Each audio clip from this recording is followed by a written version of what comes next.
So The Outer Worlds is finally out, and so are the reviews. And a lot of the reviews are saying this is the Fallout game that we've been waiting for ages.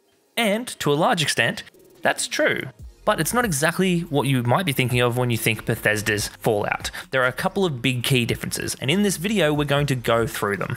It is very similar to what we have come to expect from Fallout with the direction that Bethesda has been taking the series, except with that Obsidian flair that everyone was hoping would be injected into the game to bring it back closer to what we loved about Fallout New Vegas. So to lay a little groundwork, when I'm saying Fallout and what I'm comparing the Outer Worlds to is essentially all of Bethesda's run with the Fallout series. It's that first-person Fallout model that we've been playing for over a decade now. So let's actually start talking about the differences. And the thing that I want you to think about for this entire video, what you need to do is picture in your mind the word refined. In the same way that refined sugar isn't inherently bad, some people are going to need refined sugar for brownies and be really happy with it, and some people are not going to want any refined sugar in anything. This game has a refined design to it that some people will like, and some people will find it hinders a little bit of what the Fallout experience really was. You could probably sum it up as, imagine Bethesda wanted to make a Fallout game that doubled down on the systems and the NPCs and the writing, but to do that they had to reduce down the size of the world that they were creating. Anyway, let's get to the differences. So the first one we're going to talk about is the space. Fallout normally takes place on this single giant map that has lots of little places all over the map for you to find, hundreds and hundreds of locations, and it has lots of interconnected things. The Outer Worlds does not do this. The Outer Worlds, being set in space, has a bunch of different smaller open world areas that the player will be able to explore. The Outer Worlds sticks to a much more restricted, much smaller space, and you can still explore in different directions, but it's much more restricted in the things that you'll find. And you're not going to be able to do that thing where you just drop into a Fallout game and you are just let loose and you pick a direction and off you go. That's not part of this game. It's much more quest driven, and the worlds open up as you complete different objectives for the main characters. For example, the first area, Edgewater, has 2 colonies that you can talk to and take quests from, and then a bunch of different areas around the map that you go to. So there's a civic center and there's a couple of marauder hideouts, but you're not going to stumble across a whole nother area. The size of these areas is much smaller to allow you to have many different areas, and each different area really does feel quite different. It has a different aesthetic, it has somewhat different enemies, and it has a completely different color palette to it. The next thing I wanted to talk about was the inventory, or maybe you could consider it to be the item density. Now, in terms of picking up items and looking around and ammo, as we spoke about before, this game is much more refined. It feels much more like BioShock 1 than it feels like Fallout. In Fallout, if you are the kind of person that's like me that has an OCD thing about checking every single container, you are constantly looking in things and trying to weigh up whether this is valuable. Should I pick this up? Is this just junk?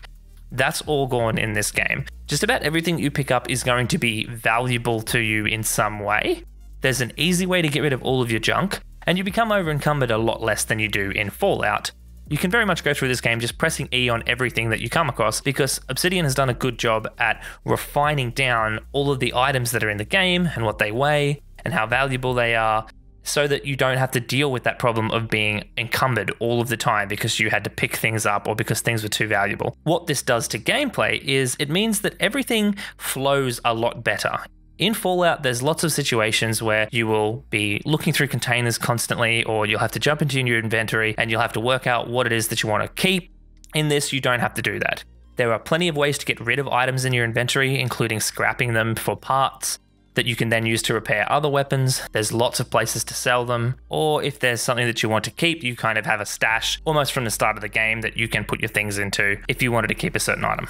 Another thing that is quite different is the gunplay and the gun systems. So in terms of the ammo in the game, the multitude of different ammo types that you might find in Fallout, which there's no problem with that, it's fairly realistic to do it that way. These in the Outer Worlds have all been restricted down to 3 different types of ammo. You have light ammo, heavy ammo, and energy ammo. Different guns take different ammo types. Certain guns may use more ammo than other guns do. For example, heavy energy weapons might use several charges of energy ammo at a time, and this just makes keeping track of your ammo types and being able to use all sorts of different guns way easier. which personally I find very refreshing. It's much less about managing ammo and more so picking which guns you want to use. Speaking of the guns, Obsidian has traded a variety of weapons in for functional shooting mechanics and refined a very select few guns, even giving the player upgraded Mark II and so on versions of the original guns rather than continuing to add different guns to the game. The gunplay itself is pretty good.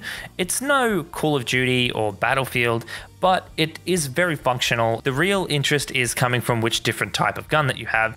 And even though there aren't as many guns, there are lots of different types of guns. All sorts of different variety, each weapon doing something slightly different. A small difference is the VAT system. In the Outer Worlds, you have what is effectively a replacement for the VAT system, called Tactical Time Dilation. It's this slow motion bullet time style aim assist mode that engages the player in the shooting a lot more than the VAT system does, but does take away some of the tactical element that has remained in the Fallout series through the VAT system. Going back to our refined statement, a few of the key systems for leveling up have been refined down a bit. Adding skills now happens to one of what is probably equivalent to your special stats, and that will increase all of the skills underneath it rather than individually increasing that skill until you get that base skill up to 50.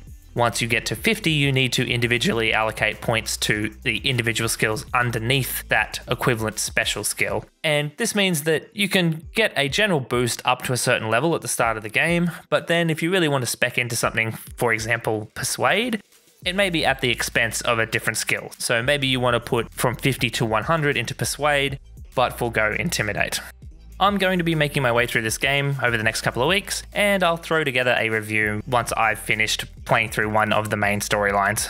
You can tell that Obsidian had made the decision to double down on the quality of the systems and the writing and the narrative of the game, and obviously this comes with some trade-offs, and that's what we've discussed here.